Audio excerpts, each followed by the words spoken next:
Good morning, everybody, and welcome to this latest in Performanta's series of webinars. This morning we're going to be talking about deception in depth, the architecture of choice. My name's David Price and I'm the Business Development Manager for Performanta in the UK and Ireland. I'll also be joined this morning by Nick Palmer, who is the UK Pre-Sales Manager for TrapX. But what I'd like to start with this morning is just a brief overview of Performanta, what Performanta do, and how we do it and who we do it with. Performanta as a business is present in the UK. Our objectives in the UK are to help our clients work or work collaboratively with our clients to secure their world from a whole host of threats, threat vectors including things like spear phishing, targeted attacks, malware and ransom, social engineering, 0 days, etc.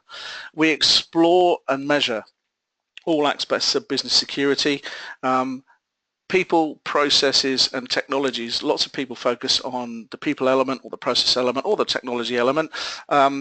Very typically the technology piece, but it's important to look at the people and the processes as well and have a combined approach with all three.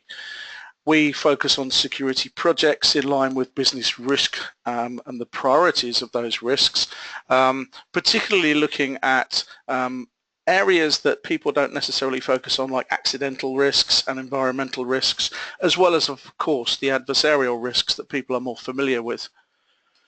We deliver cyber defense in line with business risk and cyber kill chains, so spending consultative time with clients to look at the kill chain and explore areas that we can explore and investigate with them and look at particular solutions that fit potential gaps that they have in defending against those kill chains. And we ensure that products deliver intelligence, which of course customers are looking for, so that they offer value as opposed to an awful lot of solutions that get things deployed purely because they've had some input from somebody that feels that the solution they have to offer is the best thing. And of course we do things because we care. We do actually care about the clients that we engage with, and we also care about the solutions that we sell them, because from our perspective the best business is repeat business, so we want to continue to work with our clients post-engagement so that we can look at other areas of their organization, their infrastructure, and perhaps look at moving on towards managed services from solutions that we've installed. Performanta as a business was founded globally in 2009 and in the UK 4 years later. We've now grown to 180 people across the world, employing 34 in the UK and Europe. We have 4 ex-CISOs in our consulting division, so the business consulting, that's one specific area that we focus on, is one where we can apply some resource, some very specific resource that has an awful lot of knowledge and understanding of the space. And we have a direct presence in more than 50 countries. Physical presence in UK and Ireland, Germany, Eastern Europe, North America, Africa and Australia, and associate presence or remote presence in the rest of the countries that I've just mentioned. That's our touch. So the purple areas are the areas where we can implement and manage, typically remotely, and the blue areas are where we actually have physical offices. So what is our offering as a business? We focus, as I said earlier, on business consulting and of course professional services. The professional services we offer range from simple pre-sales right through to deployment services, configuration services, the things that you would typically view as an add-on to the sale of technology. We have tier 1 and tier 2 technology partners, so partners that we lead with in tier 1 and other partners that complement those in our tier 2s, and that's where our professional services kick in. We very often get invited by some of our partners to deliver professional services on behalf of others, and once these solutions are deployed, very often we now get asked if we can actually manage these solutions. So we have a cyber security operations center as well as a security operations center where we can manage people's environments for them remotely, and this is becoming an increasing part of what we do for clients. If you want to understand more about us as a business, please do come and see us at InfoSec between the 6th and 8th of June. We're on stand P120, conveniently positioned right next to the bar. We will be having demonstrations of a number of our vendor partners at InfoSec, so please do come along and see us. There are very few businesses like us at InfoSec. The majority of businesses there are going to be vendor partners, many of whom we work with. But if you want to come and get some independent advice, please do come along and see us. I mentioned technology, and of course today we're joined on the webinar by TrapX, one of our technology partners. They're going to talk to you about the use of deception in environments to protect against a multitude of threats. So I'm now going to hand over to Nick Palmer from TrapX.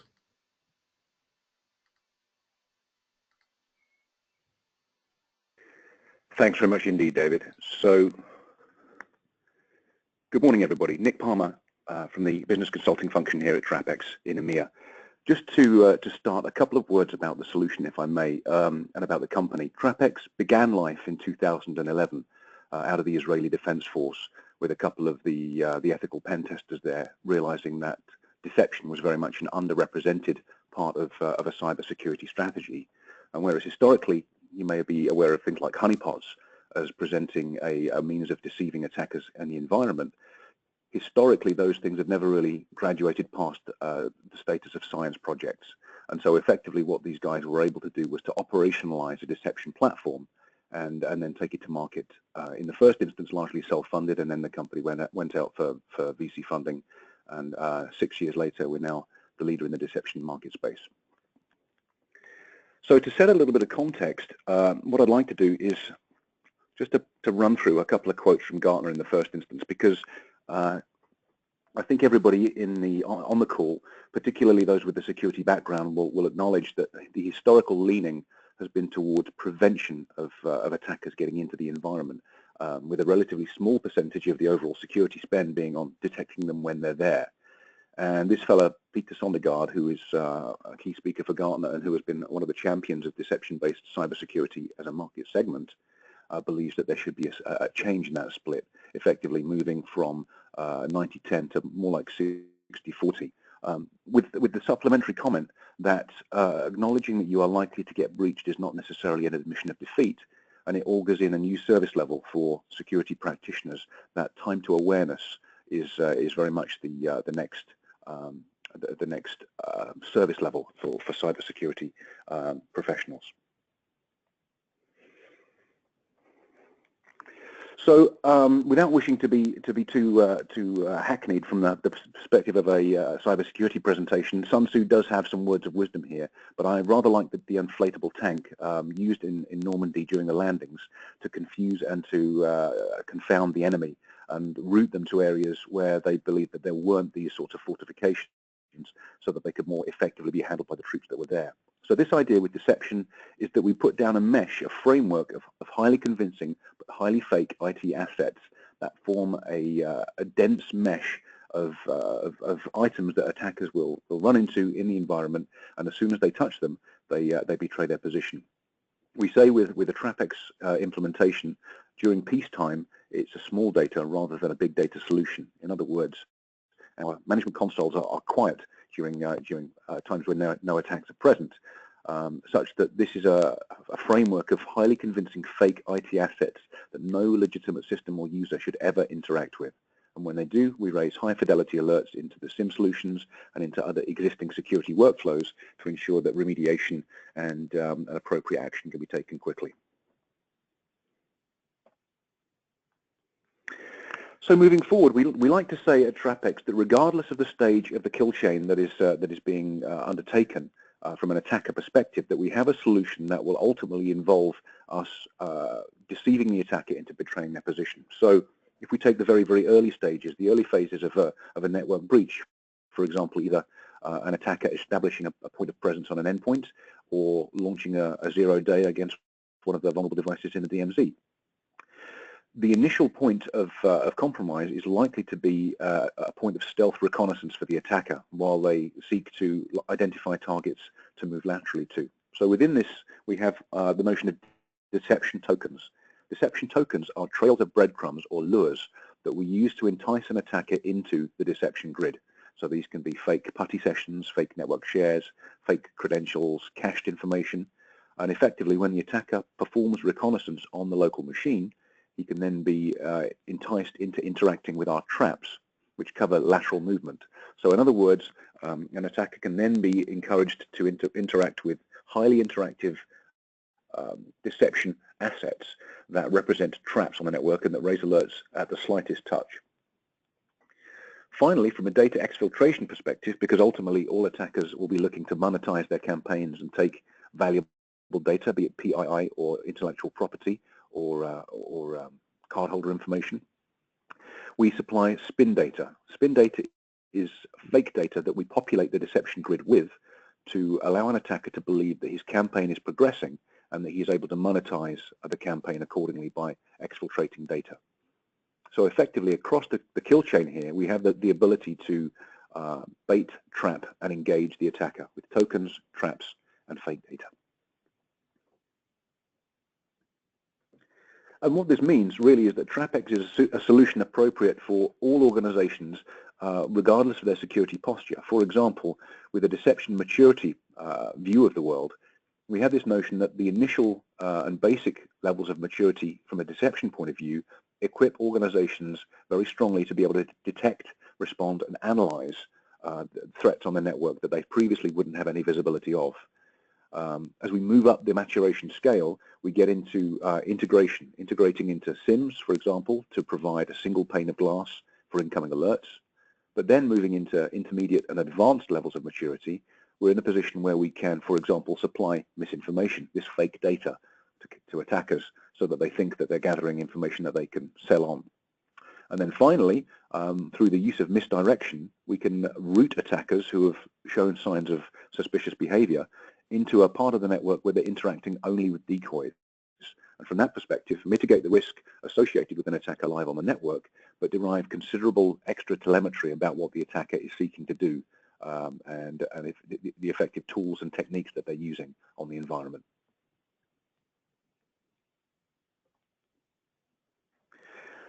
So effectively, to recap, we bait, we trap, and we engage. In this instance, we then call this full stack deception. In other words, the lures are blanketed out on the environment, on the workstations, and on the servers, forming this enticing blanket of fake data that will encourage an attacker to interact with our decoys. Then two classes of trap, the medium interaction traps, which we deploy at high scale, typically hundreds or thousands in a large corporate, and the full operating system traps, of which we deploy relatively fewer, can then supply this full stack deception framework that will blanket the environment with assets that are indistinguishable from the real thing and allow an attacker to interact with them such that they betray their position. So architecturally, how do we achieve this? The TrapX solution is based on lightweight physical and virtual appliances, and nothing on the screen here is any more muscular than a quad-core 16 gig of RAM virtual appliance. So the TSOC, the TrapX Secure Operations Console, is our first ingress point into the TrapX deception fabric. This is where you add and configure decoys, you specify the underlying technology type, you configure data, and you derive telemetry from them in this position. So from that perspective, we have an ability to then, in a highly configurable and GUI-centric way, deliver ease of experience from a deployment perspective to the end user. Then we get into medium and high interaction traps. So as I mentioned, these are the decoys. These are the things on the network that represent IT assets that are interactive and that can entice attackers into the deception grid. TrapX Air, our advanced incident response server, is the means by which we derive automatic forensics from devices attempting to speak to the deception grid.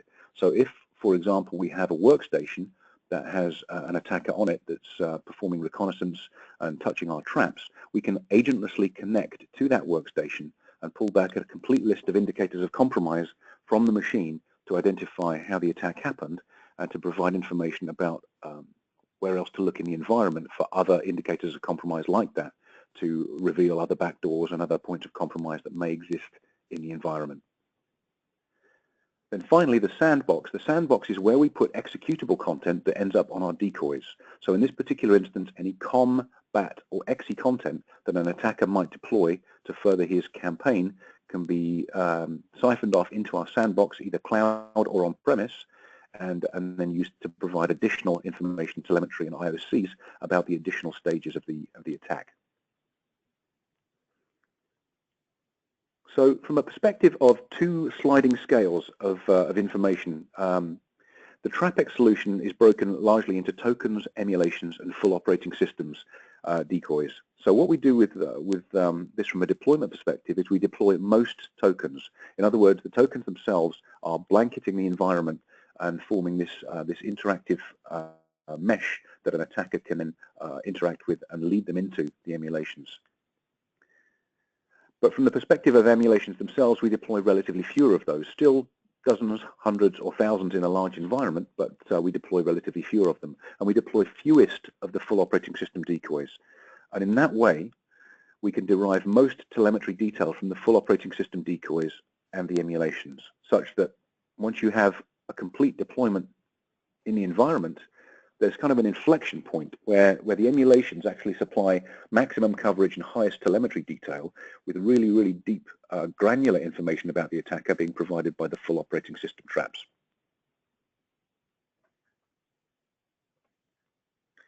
So architecturally, actually very straightforward from a workflow perspective. The endpoint lures, the trails of breadcrumbs lead attackers into our network and application traps.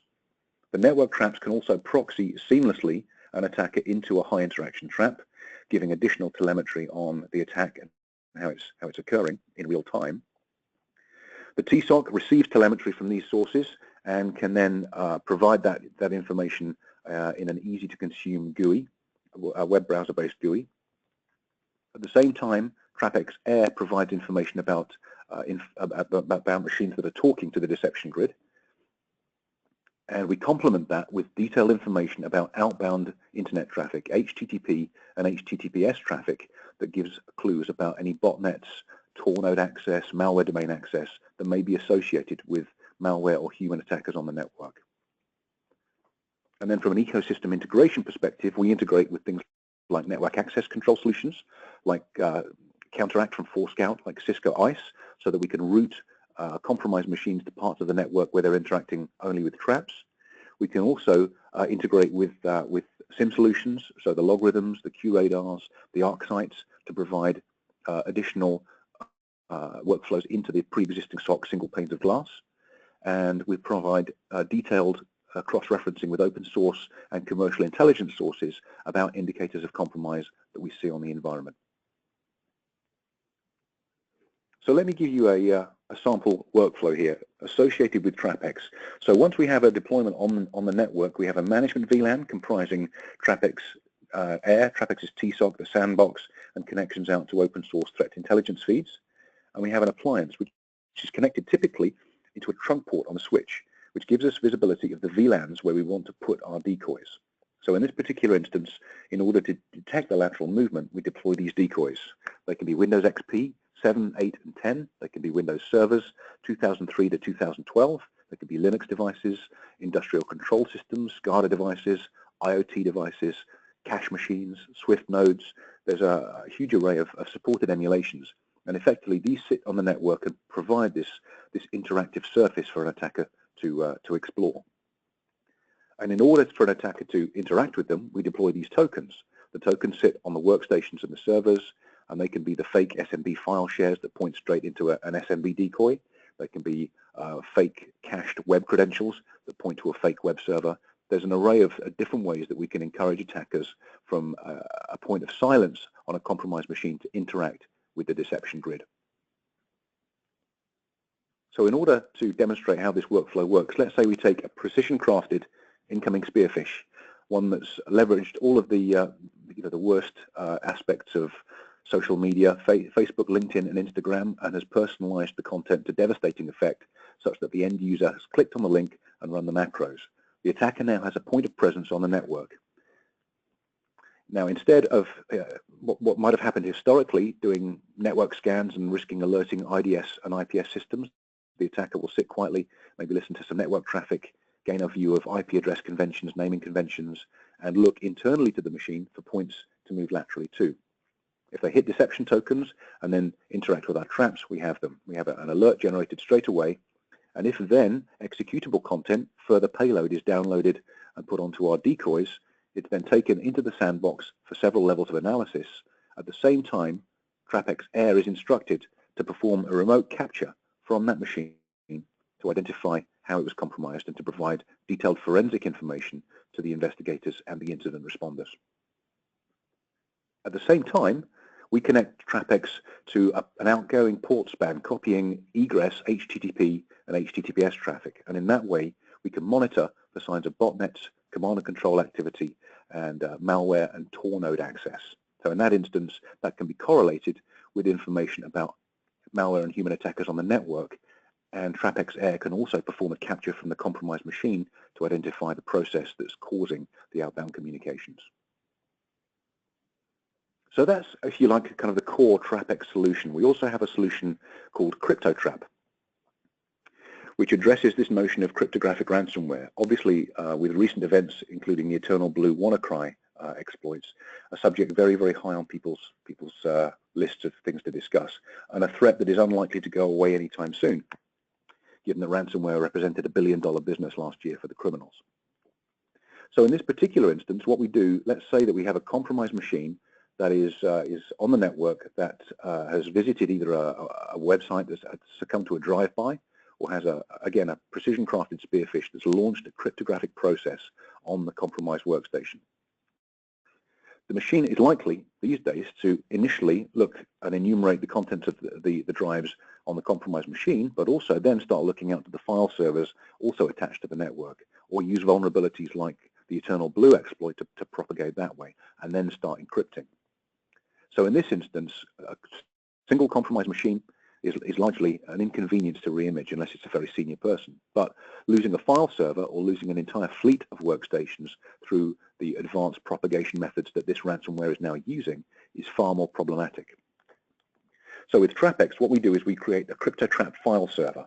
The CryptoTrap file server has a large library of self-monitoring, self-replicating data. And in this particular instance, we would put down a deception token, an SMB deception token, creating a fake F drive that the ransomware would hit before any additional mission-critical file servers. And in that instance, the ransomware can then be routed across to the CryptoTrap file server, where it will start encrypting our large library of fake data. And the data is being constantly monitored for signs of things like file renames and modifications, such that we can then keep replicating the data and feed the ransomware an infinite supply of fake information that it can never finish. And in this instance, we then send a network disconnect request to the compromised machine containing the threat, and a SIM and an email to the administrators alerting them that ransomware activity has been detected.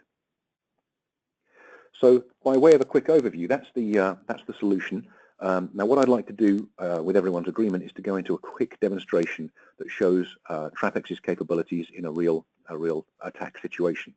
So for this, what I'm going to do is I'm going to leverage some virtual machines that I have built that have a Kali Linux attack machine out on the internet and a vulnerable Windows 7 machine that's being driven by an end user that's been a little less than judicious about what they've posted on social media. So there'll be an incoming spear phishing attack that will compromise the host machine, and then we'll engage in a little bit of reconnaissance and identify what we can see on the environment. So bear with me a second, and I'm going to swap my screen out.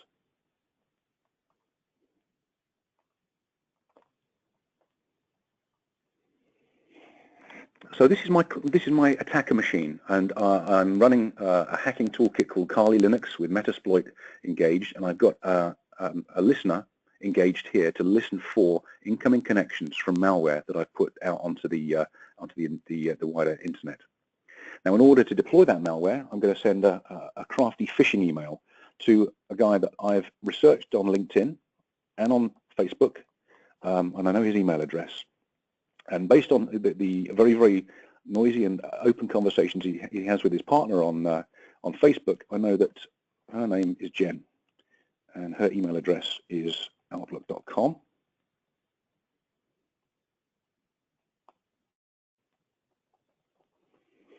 I also know that they've got a dog called Muttley, who's just been to the vet. And so my message body is going to say, here's the invoice, and a little kiss for good measure.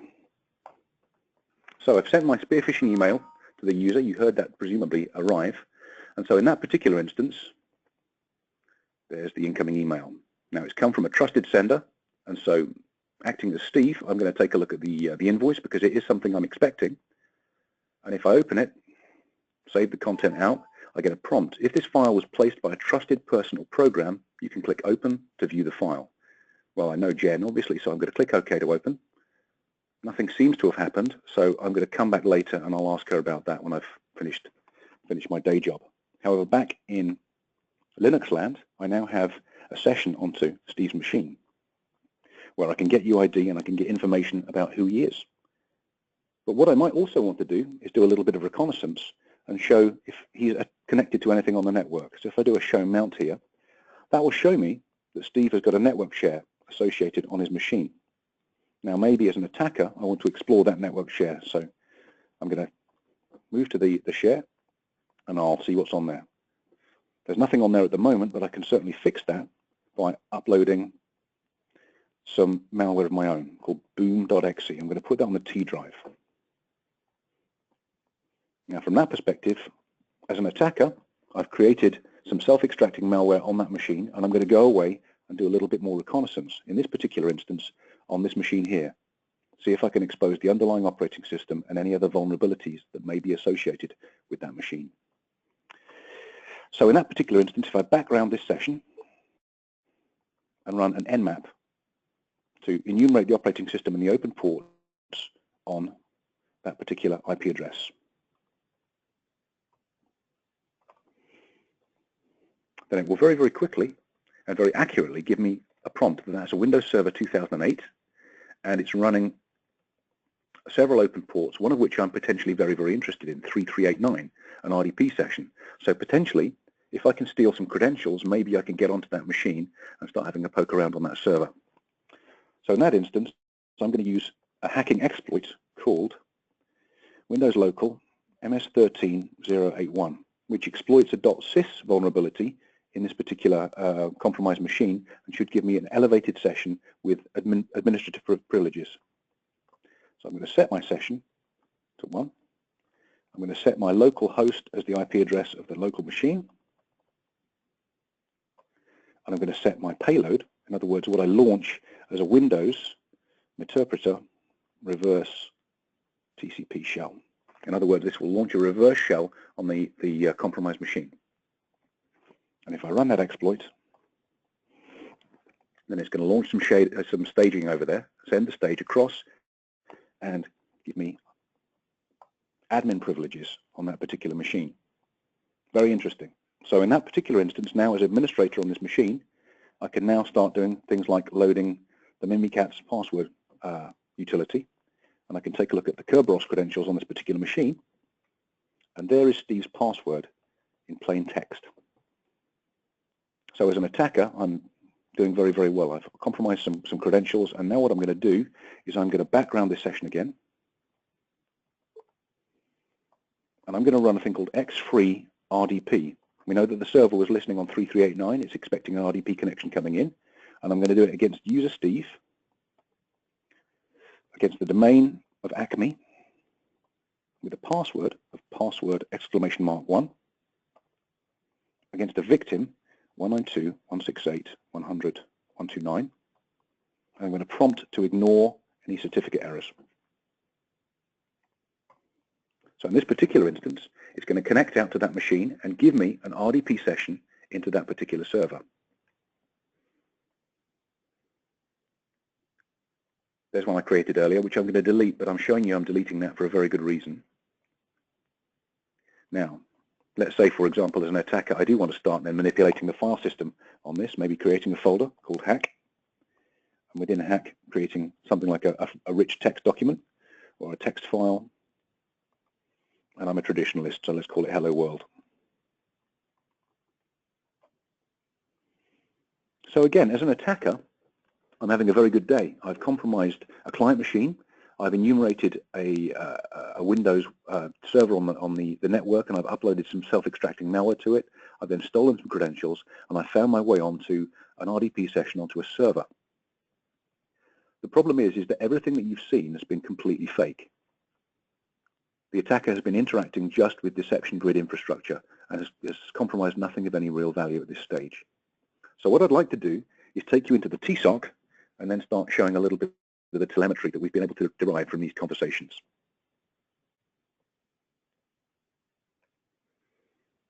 So here you see the TrapX TSOC. This is our single pane of glass. This is our interface, which describes, in this particular instance, the threats, information about the department or the organization. In other words, if you were using this in an MSP model, then you would have organizational events here with different organizations with their own risk level. You can see the level of the decoy infrastructure that I deployed, the workstation, servers, and networking and industrial control system traps. You can see suspect source and destination IP addresses, and then you can see a breakdown of the threat stats that have been derived from TrapX. And bear in mind that this is a simulated attack, so the TSOC is somewhat lit up. In peacetime, as I mentioned before, it's a very, very quiet solution. And then finally, we've got a geolocated view both of the threats and of the traps. But my workspace, my kind of primary go-to part of the interface is the event analysis part. So in this particular instance, what we can see in the first instance is that there is an in-progress attack. Using our full operating system agent, you can see the attack is in progress. And what's happened here is that an emulation trap, the 129 server that my attacker was so interested in, seamlessly proxied into the 130 full operating system agent and presented the attacker with an RDP connection that they can interact with. The attacker has been identified as a human attacker based on the relatively random interaction times of the interaction. But then if we scroll down, you'll start then seeing more detailed information about what I did when I was actually on the environment, including creating a new folder and a new text document, and then specifically renaming the content of the text document to Hello World. So very, very detailed telemetry from the perspective of the attacker about what was actually executed on that particular session with the decoy. What I can also do is I can go into the attack visualization here and get a clear view of the interactions, the problematic conversation pairs, and the relative severity of the respective components. For example, here, if I click on the connection between my full operating system agent and the 156 server, I can see things like connection attempts, color-coded yellow because of their relatively lower severity. But if I click on the red connection between my compromised host and my file server, I can see things like the interaction events here as well. So if I click on the interaction event, what it will do is it will take me in and give me a view of an event that happened over SMB today, just a few minutes ago. And if I drill down, then you'll see that this represents the conversation with the file server decoy that we identify was on Windows Server 2002, including very, very detailed walkthrough of how the attacker was able to enumerate to that particular share and then create malware on that called boom.exe. I have the file available for download for forensic analysis later, which I'm not going to do because it is actually malware. And I have a PCAP available that will describe in much more detail, including specific TCP level observations about how the interaction occurred. And then I've got detailed telemetry about the threat itself, including all of the hashes, information about whether the CRCs check out, whether there's a presence of any things like packers to indicate encryption of the source content, and also the AV references. In other words, cross-referencing online with virus sources like VirusTotal to identify how many of the numerous antivirus engines that we've surveyed provide a poor bill of health for that particular file. But also what's happened in the background, because that was executable content that I put down, we've also produced a malware analysis report from the sandbox. So in this particular instance, this is TrapX's cloud-based sandbox, and you could see that we've got a fairly clear and a very damning view of this particular piece of malware, giving it a final severity of level 5. It's a version of Configure, and if we view this detailed malware analysis report, what we're able to do is to identify what the malware was trying to do. So some very, very interesting things here. For example, was it trying to survive boot? Was it trying to protect against being removed? Was it trying to detect whether it was being sandboxed in the first place? In other words, way back in the day when Microsoft were developing Hyper-V, they had a concept of enlightened operating systems. These were operating systems that knew they were being virtualized. And I saw a Microsoft trainer delivering a presentation on this and saying, heaven help us when the malware authors realize that you can do this, because it will become very difficult to sandbox malware. So in this particular instance, the OEM sandbox that we supply with TrapX does a very good job of identifying malware that's trying to avoid being detected. And this is attested to, if we scroll down, by, for example, the fact we've been able to identify that this malware contained a long sleep. In other words, tried to do nothing for 48 hours and then assumed that it would be automatically released when it performed no further actions. So this very, very detailed view of the world associated with the malware, including all of the indicators of compromise and all of the particular components and processes that it spun up, including how it tried to establish persistence.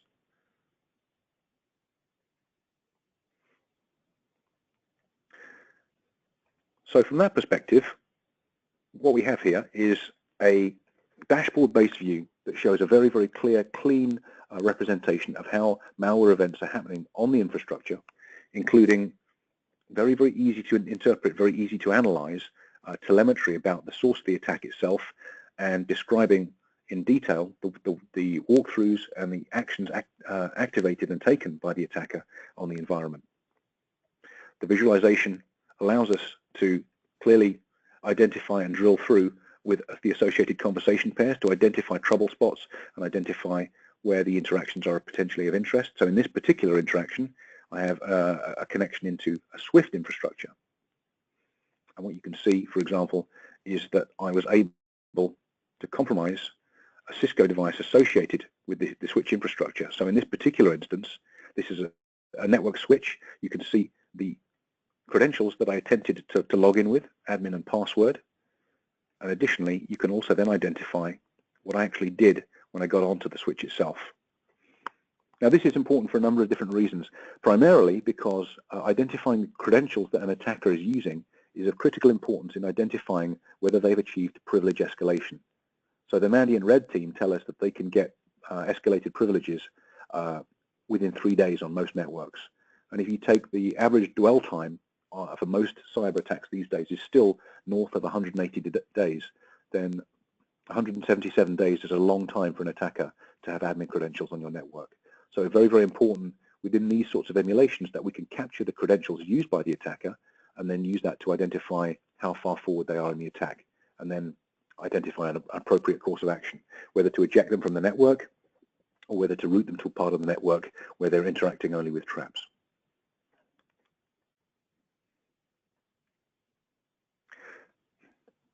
So from the perspective of an overview of the TrapX solution, that was everything I wanted to show today. And what I'd like to do is potentially open the floor up to questions if there are any. So if I ask David, if you is it appropriate to open the floor for questions? Yes, Nick, thank you very much indeed for the presentation and also the fantastic demonstration. I've had 4 questions come through on text, so if we could go through those, I think that would be most helpful. What's a typical start point for people deploying TrapX?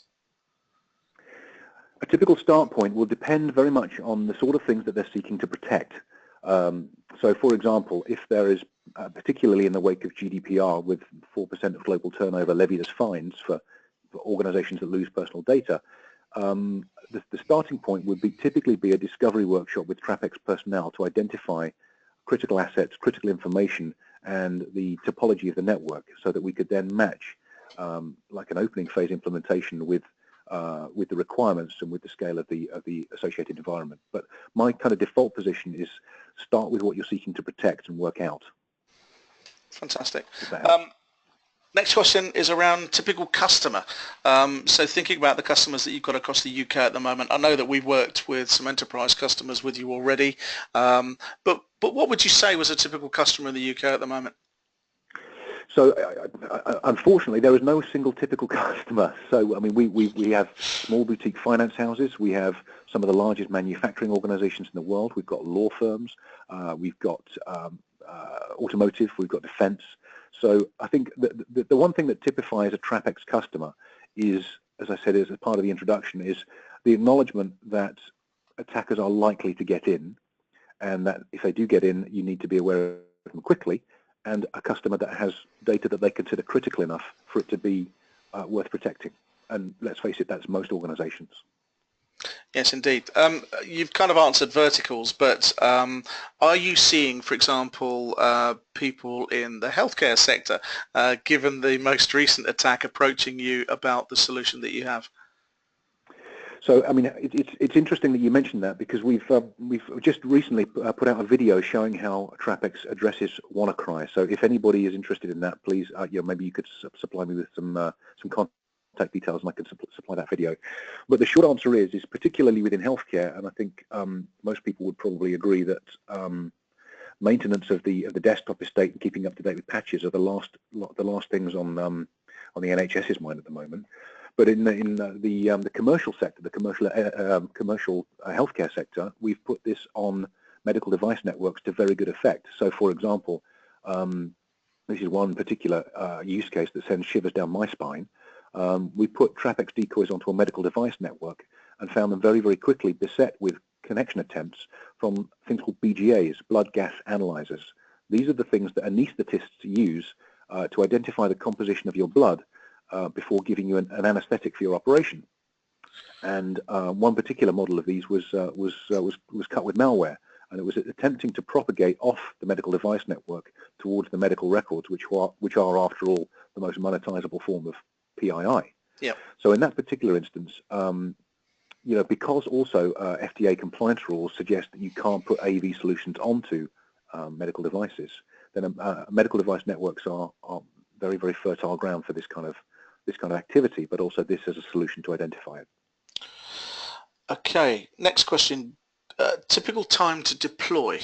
I know that's a bit open-ended, but from some initial consultation or initial pre-sales activity with a client, what would you say was an initial time or a time to deploy an initial solution that could at least start to protect against some of these things that we're trying to defend against? Indeed, yes. So the way that we deploy is highly automated. So we have the facility, for example, to connect into multiple VLANs using trunk ports. So that gives us very, very rapid time to value in terms of putting the emulations down. And because we use wizards and templates to get the emulations down, that can happen very, very quickly as well. So in terms of time on site, I mean, for a relatively fledgling starting implementation, I wouldn't anticipate it takes any longer than 2 or 3 days. And even for the largest implementations, once the technical prerequisites are all in place, things like firewall rules and access to the networking infrastructure, they're typically incredibly quick. Okay, and there's a follow-up question to time to deploy, which is around physical time on site, or do you actually physically have to go to each location, or can you push out from a central location? We could deploy from a central location. But obviously from that perspective, we rely, for example, on things like virtualization resources at site. If that's not available, then we send out physical appliances. And so typically all that's required is either IT presence on those sites to rack and cable these devices, or sanction for us as TrapX to do it. So again, it's a very, very straightforward. It's typically a blend. We can do remote config as well, but I mean, from the perspective of a deployment, we would typically be on site for, as I say, 2 or 3 days. You mentioned earlier GDPR. Really, really interesting question. Do you feel that TrapX as a solution is something that could protect people against the potential threats that could come their way based on GDPR coming into place? I guess the context of the question is obviously those that want to deploy malware and those that want to attack organizations could potentially see GDPR as a way of extracting particularly with ransomware, monetary value from organizations if they were to perhaps explore their infrastructure to see whether or not they had done anything about becoming GDPR compliant. Do you think that it would be something that could defend against those kind of attacks as well? Yeah, categorically. And again, to offer the opportunity to follow up with some collateral, I just wrote a paper on GDPR specifically around deception. And it plays very, very strongly to one of the core tenets of GDPR, which was authored by a privacy specialist, MEP, several years ago. And that's privacy by design. So there were, I think, 7 underlying tenets of privacy by design, a good number of which are addressed by TrapX. But again, the idea being is that if an attacker breaches the network, and whether it's to blackmail an organization, you know, saying you're going to get a 4% fine from the regulatory authorities or a 1% fine from us, or whether it's just straightforward, you know, vandalism, you know, to cripple a company with the fines, the thing that you would expect an attacker to be doing is moving laterally towards PII. And if there is a dense mesh of deception infrastructure containing fake PII, then the attackers will find it. And while they've actually realized nothing of any value, you have advance warning of the fact that they're in the environment, advance warning of the fact that they're looking at PII, and a huge amount of forensics information about how they got there in the first place. Fantastic. Thanks, Nick. Well, that ends the questions that I've had through on text. Nick, I'd like to thank you very much indeed for the presentation this morning. Really, really helpful, very, very useful and informative.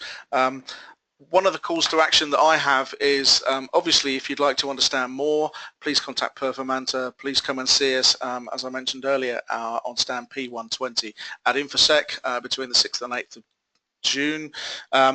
And also come and talk to us about our Cyber Essentials audits that we're starting to do more and more of, which highlight some of these vulnerabilities that we can plug with solutions like TrapX. So with that, I'd like to thank all of the attendees for being on this WebEx this morning, and please join us very soon for our next in this WebEx series. Thank you very much indeed.